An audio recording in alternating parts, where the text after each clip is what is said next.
All right, folks, it's John Henney here with the Franchise Radio Show. You can reach us at franchiseradioshow.com. And today we've got a special guest on the show. We've got Dave Claflin, the CEO and founder of Fastest Labs. And I've known Dave for a little while now. We invited him on the show, and he was able to spare us some time. Dave, thanks for joining us. Absolutely. Thanks for having me on, John. Yeah, man, happy to.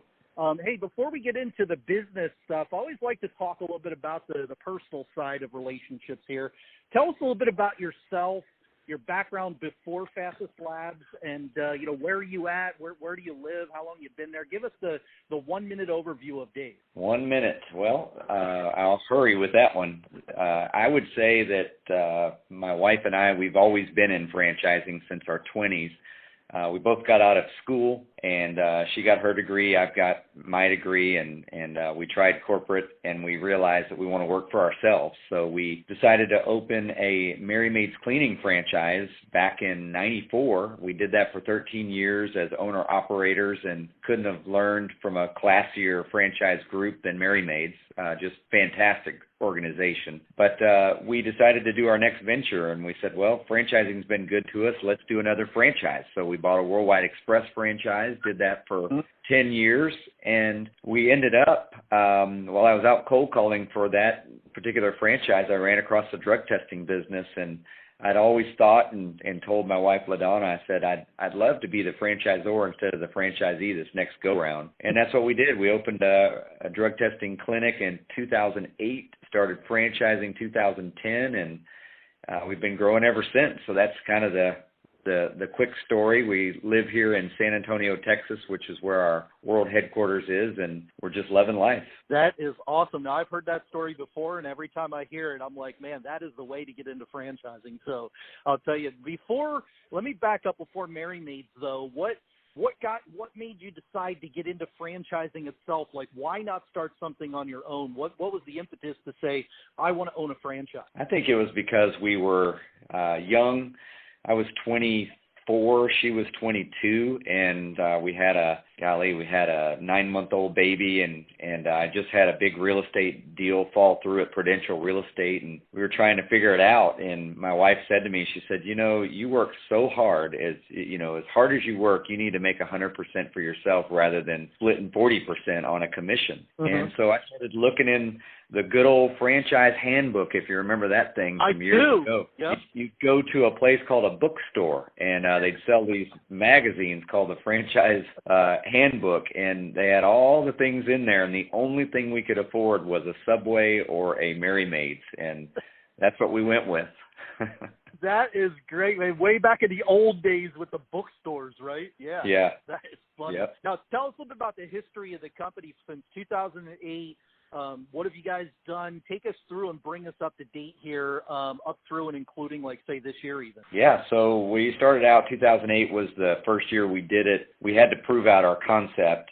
So it took us 2 years, and during that 2008 to 2010 time frame, I was basically working the clinic plus writing our operations manual and, getting ready to franchise and working with a franchise consultant, a franchise attorney. Right. And 2010, we were able to launch, but nobody wanted to be first.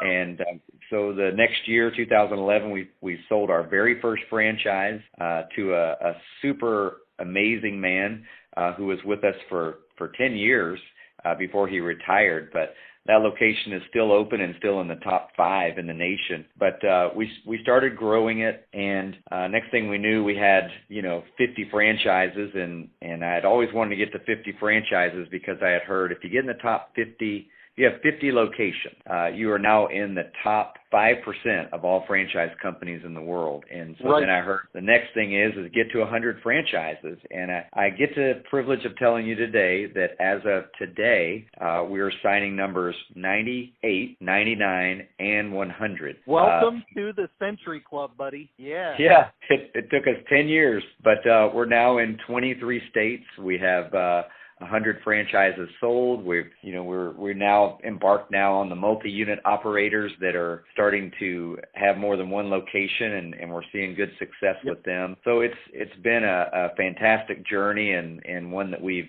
enjoyed every step of the way. It's been a ton of work, but at the end of the day, we love franchising, and I couldn't be happier. That is great, man. I love hearing that story. What would you say, Dave, is the most unique thing about your franchise? What really separates you, sets you apart from the industry as a whole? Like, you've got everybody doing things one way over here, and then you've got Fastest Labs doing it this way over here. What is that huge differentiator that makes you guys so unique? Well, I think it's two things. There's the industry that we're in, which is drug testing, and that doesn't get much more unique than that. Right. Testing, urine specimens, hair specimens, fingernails. It's very CSI. And people love it because of the information you can extract out of, fingernails or hair test or saliva, DNA, things like that. I'd say what's unique is we don't use blood to do any of our testing, so you don't have to have medical training. And we use technology to speed up the testing results. I think the biggest thing that we do differently than our competitors that are actually in this space is they don't have the tablet technology that we use. We use a Samsung tablet with our own proprietary software that actually lets us test a drug screen. This tablet actually reads the person's ID, and then it reads the face of the test to see if they passed or failed for each drug that they've been tested for. It tells the temperature, and then as soon as the donor signs with their finger, we're sending that off to the portal for the customer to get it right out of their login portal. So we've used technology to really speed up what we do. So, we don't just call ourselves Fastest Labs. We really are the fastest. Dave, it's interesting you use the phrase, something I really picked up on there was the very CSI-ish. I'll tell you, folks, as you're listening to this, I had the pleasure of visiting Dave's headquarters office a few years back, and they walked me through this process. And let me tell you, you would just be shocked at how this system actually works. If you saw it in person, his explanation was a great explanation, but like seeing it in person and hearing it firsthand, there's nothing that compares to that. It was simply amazing. And I think you've even made more advances since I've actually seen the operation a few years ago. So we have. Yeah. I knew you were working on some really cool things at that point. I think I just heard you explaining what you were rolling out there. Now, when we talk about the franchise owners themselves, right? There's all different types of entrepreneurs and wantrepreneurs out there. What is your target franchise owner? Like who makes the best owner? Who are you looking for? Who would be the best fit for what you guys need to have a successful franchise owner out there in the market? Because there's all different types of folks, right? There is. We have a perfect candidate in mind, and we're not for everybody. We can say that. You've heard people say that we don't just sell franchises, we award them. I'm sure lots of franchises have adopted that, but we actually really do mean that. We don't sell to everybody because if it's not a good fit, it's not a good fit. Ultimately, we want them to be successful. So we have some filters in place, which is we're a full-time owner-operator business. We're not a part-time or passive income company. There's just too much to know when you're testing and getting to do the things we do to do this on a part-time basis. But we do look for people with great people skills that like networking, usually have strong oral and written communication skills. We love it if they have a sales and marketing background and the ability or willingness to actually sell services. They're good at it, We like those driven people that like to achieve goals and that are very customer service oriented. But I'd say the biggest factor we look for is actually that they have non-medical experience, meaning they don't have medical experience, but they have a passion for our business. That's our perfect candidate in a nutshell. That is great.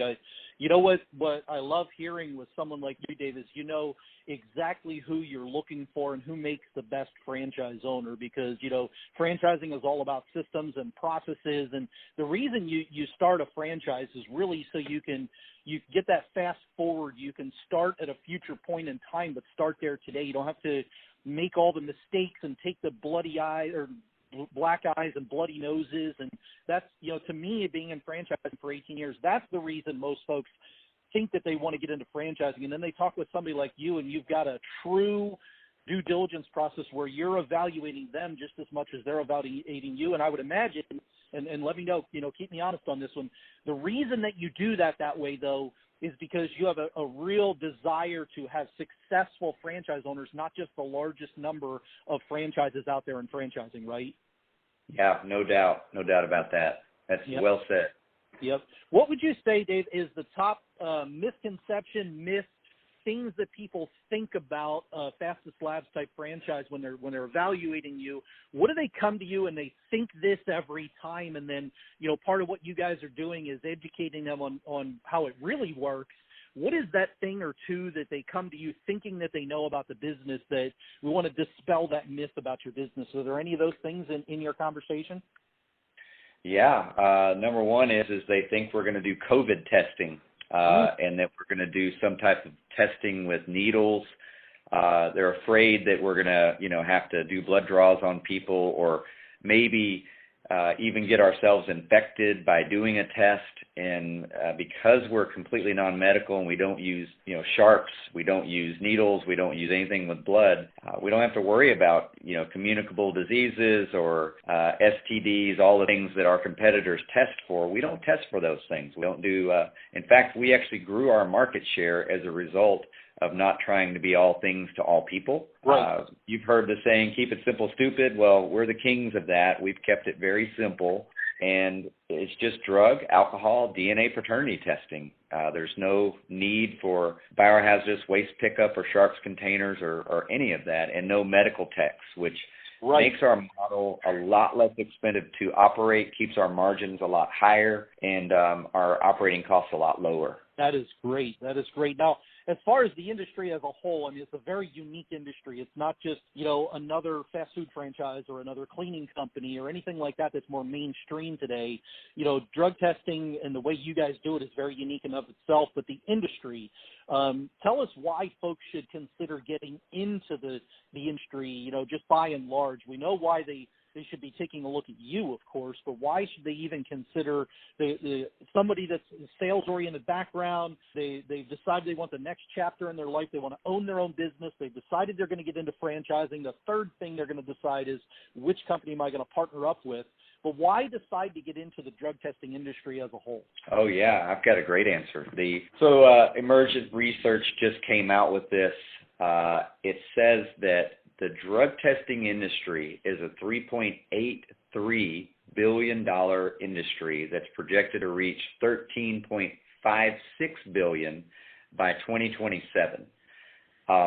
To put that in perspective, when we opened our franchise clinic in 2008, it was only a $1.5 billion industry. So for us in 10 years to double to, 3.8 or above double, and now you're talking about, quadrupling to $13.5 billion, with just, 6 years from now, that's not that far away. Right. No, that's exponential growth right there on the industry side. That is really exciting stuff. Now, there's got to be some areas in the country that make more sense for you from where you guys are at as a franchise company. What areas out there, as our listeners are listening to this, could you give us, 3, 4, 5 areas to say, look, we should have a franchise in this area. We just haven't found the right partner yet. What are those areas? Oh, yeah. Well, we definitely have those. The way I'll share with you some of those cities, but the way that we actually look for those cities is we typically find, and this may be interesting, but we find that cities that have a major NFL, a hockey team, a baseball team, Major League Basketball, any of those type of major league teams, we find have been a great place for us to open. So that's one thing. But cities off the top of my head would be like Albuquerque, New Mexico. I'm surprised we're not there. Oklahoma City, Indianapolis is another one that we'd love to get into. We've got Little Rock, Arkansas, that I can't believe we don't have one there already. And then, of course, we're, as we continue to expand across the states, I'm just flabbergasted that, from a standpoint of even in Iowa, you would think we'd be in Des Moines. But those are just a few. We're being in 23 states already. We're always looking to expand more. But, again, it comes down to that population. We want to see at least 100,000 in population and at least 7,500 businesses, or we won't even open in that city. Perfect. Gotcha. What does the due diligence process look like, Dave? If somebody fills out the form, on the Fastest Labs website, they raise their hand, say, I'm interested, what happens? They're going to talk with you. They're going to watch some videos. Like, walk us through the first couple of steps of how do they learn more as they're going through about you, and then how are you going to learn more about them? Oh, yeah. Well, so we painstakingly did this year. We use an automated system to make sure that not only the franchisee is getting updates, but anybody that's working with them. Maybe they've got a franchise broker they're working with, or even a business advisor, business coach. Mm-hmm. So we're informing everybody. We have a 9-step process, and we decided let's make our 9-step process simple and easy. Let's let people walk through it on their own pace, no pressure. Because if we have to pressure and chase somebody into, taking a look at us, we're not, we're probably not a good fit. So we start with our pre-qualification, where we actually send a video and an appointment time to actually visit and do a webinar where we talk face-to-face through Zoom chat. People don't get enough of those meetings anymore.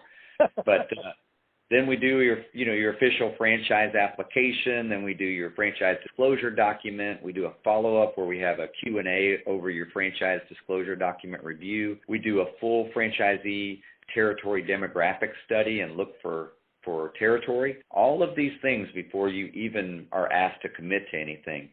We kind of wrap it up with step 6, which is meet the team day. We either do it virtually or in person. You can do it either way depending on your COVID risk. That's where we actually award the franchise territory in step 7. And then if you accept, we actually work backwards from the date that you want to open. We have 3 weeks of training online, 1 week of training here in San Antonio. And then voila, you're opening your franchise location in step 9. Well, that's great. My next question is, what does the opening look like? So that's perfect right there. It feeds right into that. Well, let me ask you this, from a numbers perspective, what's the average cost to open the franchise? Can you give us a range on dollars? I know we're restricted within the franchise disclosure document conversation, but can you give our listeners an idea of what type of total investment they're looking to start this kind of business with you? Absolutely. So ours is one of the few franchises under $100,000 all in. Right. If you look at our website, you'll actually see a full breakdown of every dollar you're going to spend. But the franchise fee is only $49,500. So including the franchise fee, the whole startup is less than $100,000. That is great. Now, let me ask you this, Dave. There's a lot of folks who are going to listen to this. Give us the couple-minute, commercial here for you at the end as a kind of a recap. I always ask this question. It's really open-ended. Why franchise with us? Why take a look at Fastest Labs? Give us the overview recap here as we finish up. Sure. Well, I would tell you proof of concept is probably the most important thing that folks should be looking at. Besides proof of concept, how are they validating with their franchisees when you start to call and talk to franchisees? Is it positive? Do they have high franchisee satisfaction? Mm-hmm. I can tell you we do, because we just won again another Franchise Business Review Award, another satisfaction, where our franchisees are telling a private industry that, yeah, these guys are giving us world-class training. They're over the top with their support coaches. So that would be a big thing to consider. The other is how do you fit into that culture of that company? We have a culture here where we like to laugh. We like camaraderie. We like that family unit. In fact, every year when we do our franchise awards show, the biggest thing they tell me when we do exit interviews is, how was the conference? And they'll say, we loved all the content you gave us, but the best part is just getting to see each other. The last thing I would say is take a look at rankings. I think rankings are important. We just won another award from Entrepreneur Magazine. In fact, we just found out that in next month's edition, we're in the top 500 franchises of the world. We're ranked in the Franchise 500. But get this, John, we're number 1 in our category, even though we're the smallest in the industry. There you go. Well, look, we were just talking with Dave Claflin at Fastest Labs, the CEO and founder, and I met Dave personally. Genuine guy, pulls no punches, will tell you exactly what he thinks at all times, and I strongly encourage you to reach out to Dave and his team if you're interested in getting into the industry and in franchising. They've got a great system. My name's John Henning. I'm the host of Franchise Radio Show. You can visit us online at franchisradioshow.com. And Dave, thanks for your time, buddy. Thank you, John. Have a great day.